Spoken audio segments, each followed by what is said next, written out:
Factory78 with DJ Lanre. You know the deal.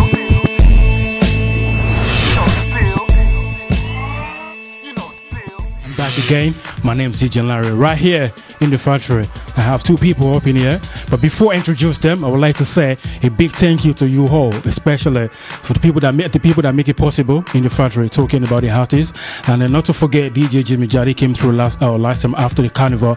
Shout out to everybody, all the artists. Shout out to all the people that be watching this show at the same time. Today, like I said earlier, I have two people up in here. Duncan Daniel in my left side. On my right hand side, I have Kemi Vivacity, right? Hello, how you doing? I'm doing good. How you doing? I'm fine, all day. Good, that's good. Enjoying yourself? Yeah, this second time of me seeing you, you know. Oh, really? The first time I met you at the carnival.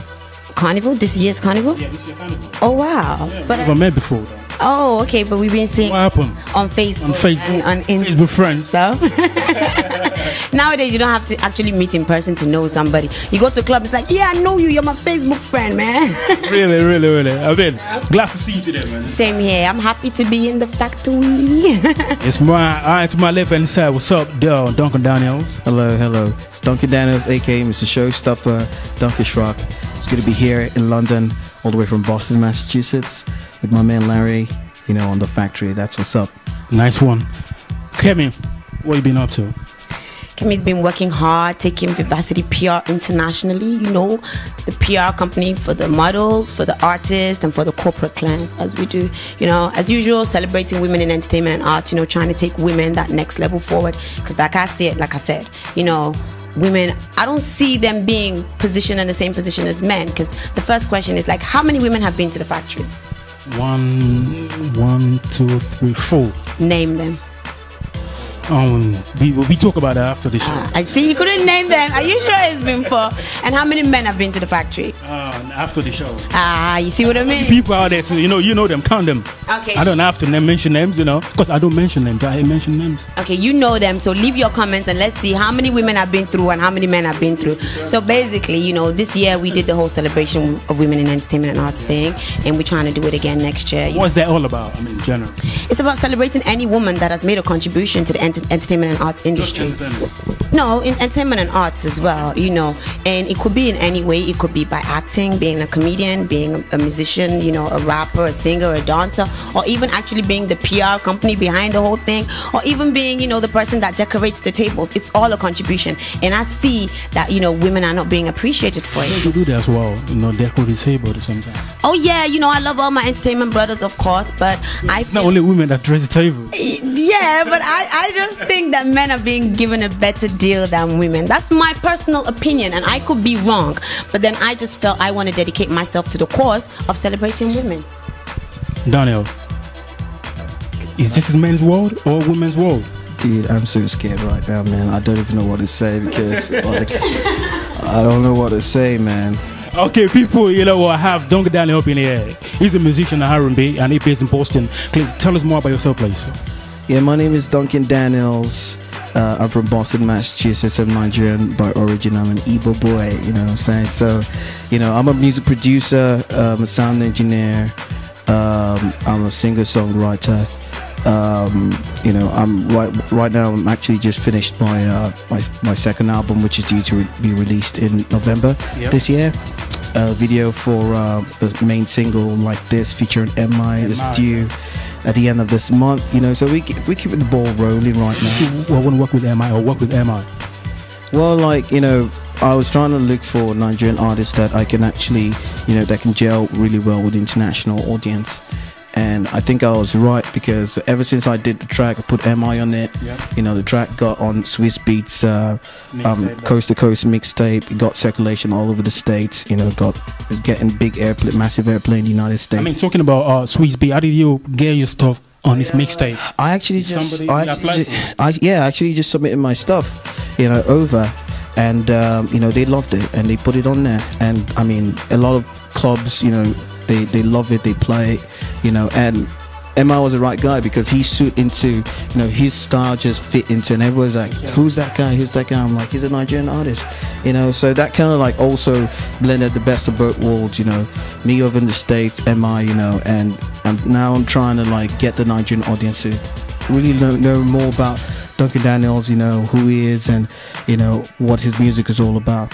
So there's so many other artists in the US also doing good, like Wale, you know, who featured Lady Gaga on this track, you know, and, you know, Cat B, Iceberg Sling, you know, there's artists in the States also doing good, you know.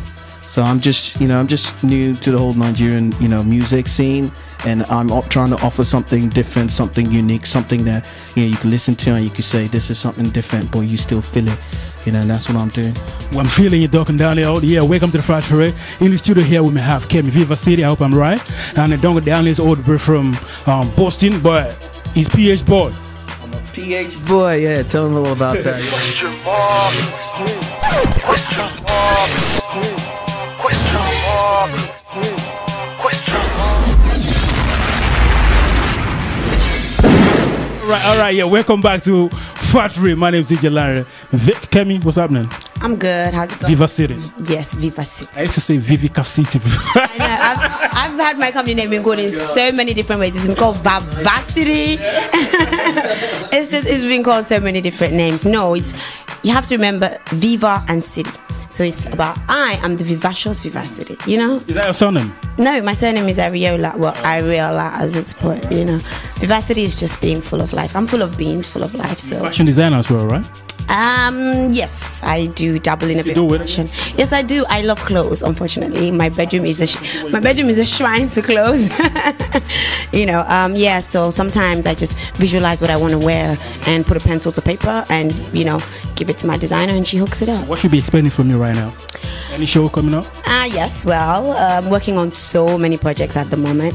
Of course, the one that will never go, which is the Backbone, is a celebration of women in entertainment and arts, which is going to be held on my birthday next year, February 27th. Here in London or in Nigeria? No, it's not going to be held here in London this year. It's going to be in Nigeria Why? Next year. Sorry. You saying that we don't have enough women up in here? No, really, because we've done London, we're going to do Nigeria, we're going to do America. It's about taking the movement all around the world, really. It's not about a stagnant movement. It's about a movement that moves and gains momentum, you know?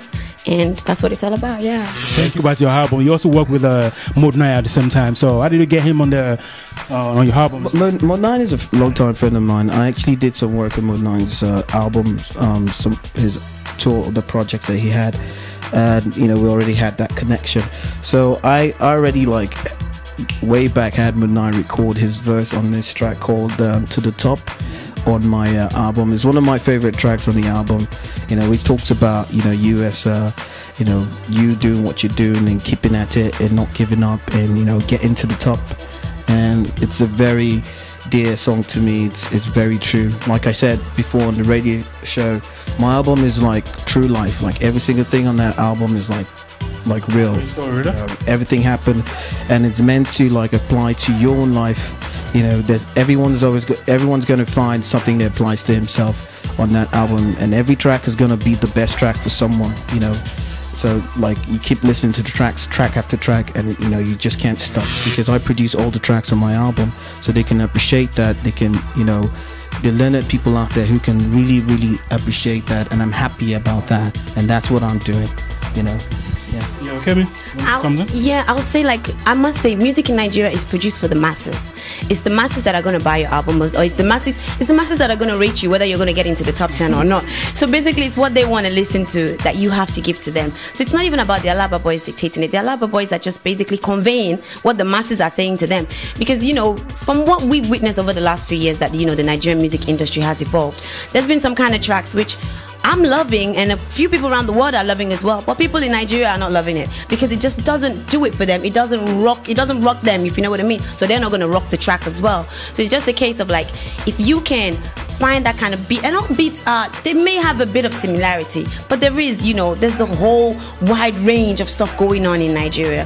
So it's a case of like, if you can find a beat that the masses are ready to dance to, or the masses are ready to listen to, there's some certain songs, you know, that, like, look at Yahweh, for instance, you know, the way it took over. I'm going to Yahweh simply because Yahweh was a song that, even if I was crying or I was madly upset about something, if you play Yahweh, I would get up and dance, because it was up to, well, yeah, I don't know. But understand this, Yahweh is not a bad song.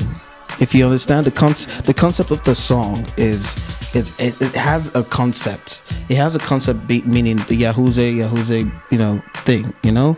So in the lyrics too,